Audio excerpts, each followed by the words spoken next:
In the previous performance you have heard fingerstyle techniques such as sounds through chord voicings and omitted strings, clusters and chord substitutes, all within the structure of an American songbook form. In the next chapter I'm going to analyze the second performance of an original tune titled LOOS Den Haag, in which you will hear the same features, but now we break into the timpanelli form with the occurrence of contemporary music features. The arrangement will be analyzed as follows. Once again, in this piece also, you will find a lot of features relevant to transmutation of the classical guitar, but I will highlight just a few now, as you can see in the next slide. Harmonic chord structure, the estranged interlude, accompaniment chords in a saxophone solo chorus, non-rubato cadenza, arpeggio noise in and out of time, and the polyphonic vamp. Starting with the interlude, which sets up the chord structure, you hear the plucking chords with skip strings. Here the structure and color of the harmony is more extreme in most sections, since we loosen up the form and the progression of the harmony. The resulting sonorities are making the character of this piece.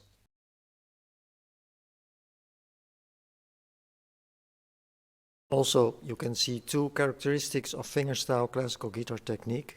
First is the 4-voice chord voicing with the 7th distance between the bass and the upper voicings.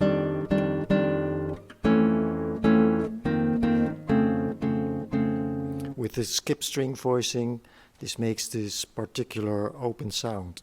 And the second is the rhythmic drive by separation of the thumb and fingers. You will recognize this later in the interaction table.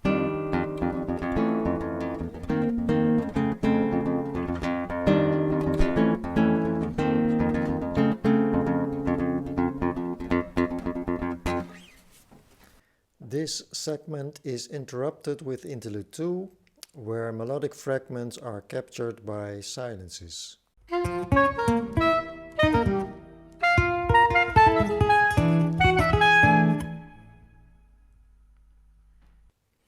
This is an allusion to a Bergen-Koch recording of 97, of where, in this case, the silence duration is determined by an imaginary repetition of just played fragment, non-progressive, freeing melody from structural responsibility, no counterpoint, no harmony. A pulse is absent here, resulting in a contrasting effect to the inevitability of the pulse from the previous section with expectations of pulse music. In a guitar cadenza, after the saxophone solo, this effect will return. The blues progression is functioning as a warming up, with an internalized agent of structure and changes in preparation for risky interactions. A natural communication can be found here in the sense of gregariousness, resulting from predictability, comfort and momentum in a continuous given direction. Now take a look on the time event table to find out two features to highlight. During the saxophone solo you hear regular comping on the classical guitar with accompaniment chords and substitutes.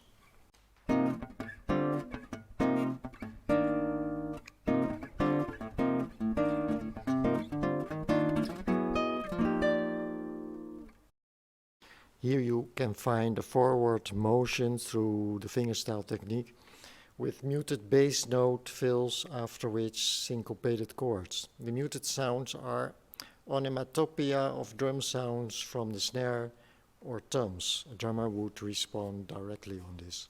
Then in measure 6, the saxophone plays a repeating note that is directly imitated by the guitar in the middle voice, made possible by the fingerstyle playing.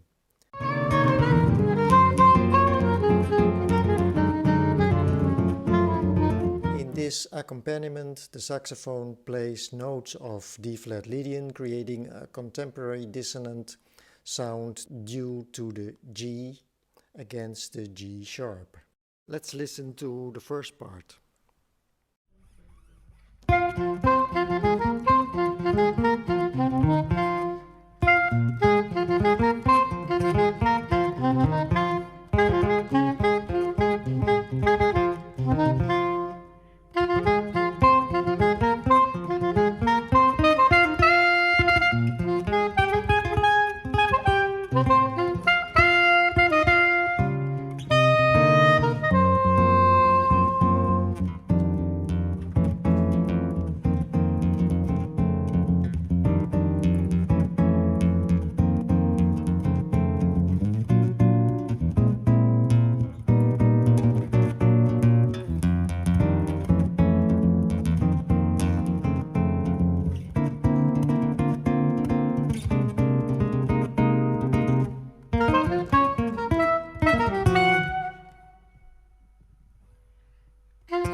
A guitar solo follows with blues changes transposed a semitone lower to E.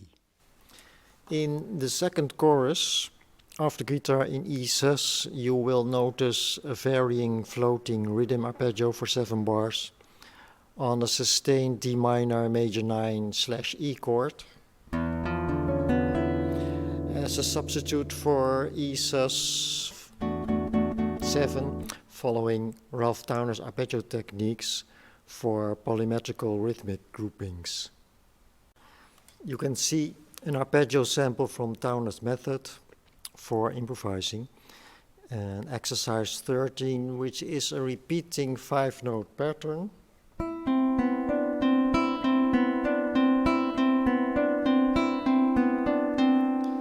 And on a 4-beat measure, it sounds like this.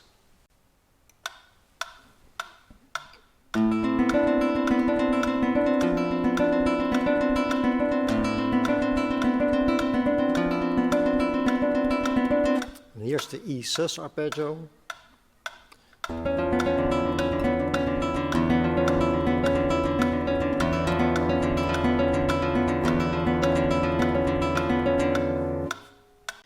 This solo chorus is followed by a short solo cadenza improvisation based on this material, in which no prepared motor memory material can be used.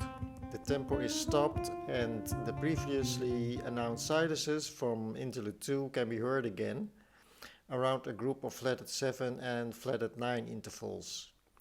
This is played non-rubato, that is not just in time, but also not rubato, in between, so to speak, in the sense of a goal-directed harmonic sequence loosely played.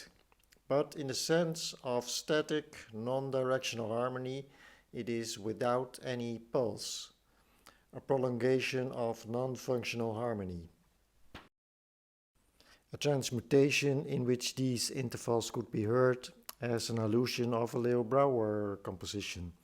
For improvisation, the sound grid material has to be reset and reinvented.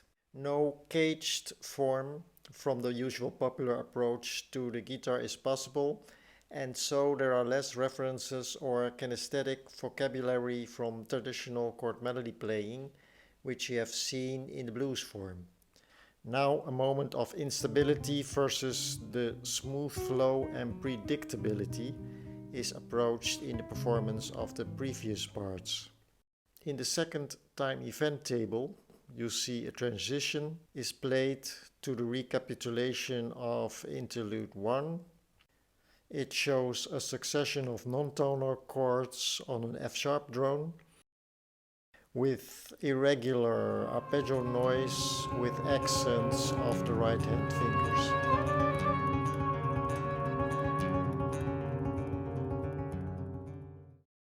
After this performance slides into the vamp for the coda. This vamp is a loop of 8 bars that is periodically repeated 1 octave higher with modifications. The propulsive fingerstyle arpeggios, functioning as an accompaniment with irregular rhythm patterns on a chromatically rising bass line, is being combined with dissonant and semi-consonant chords. You hear polyphone layers of arpeggio noise with alternating chord qualities and an ascending bass line as accompaniment to independent saxophone improvisation.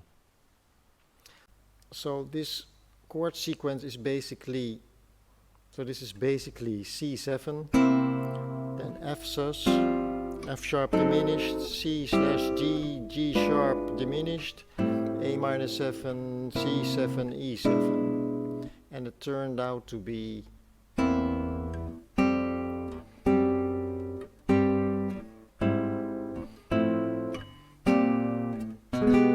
now the alternate chord voicings in a higher position.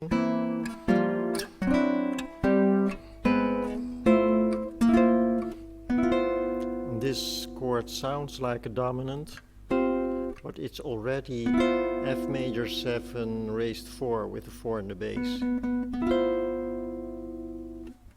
Now let's have a look at part 2.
In this piece you can hear a narrative that lies in a suspense of interactions between saxophone and guitar. Sections are separated from each other with the estranged interlude 2, which gives information to the listener about what might follow, a cadenza where the rhythm comes to a halt for a moment. As main transmutation you see in the harmony fingerstyle chord structure, the polyphonic accompaniment, interactions through fingerstyle characteristics, then the multi-part layered chord melody solo, the sound, non-pulse arpeggio noise, and the rhythm in time polymetric arpeggios. Finally, the outcome of the analysis in the context for transmutation is as follows. The juxtaposition of a blues form against non-blues elements as an experiment with the illusion of modern guitar composition. Jazz as a basic factor with reminiscence of an eclectic program, and a diversity of elements merged through improvisation. The identification system table now looks like this. You can see in the expression item 6 aspects that determine the distinctive influence of the classical guitar on jazz.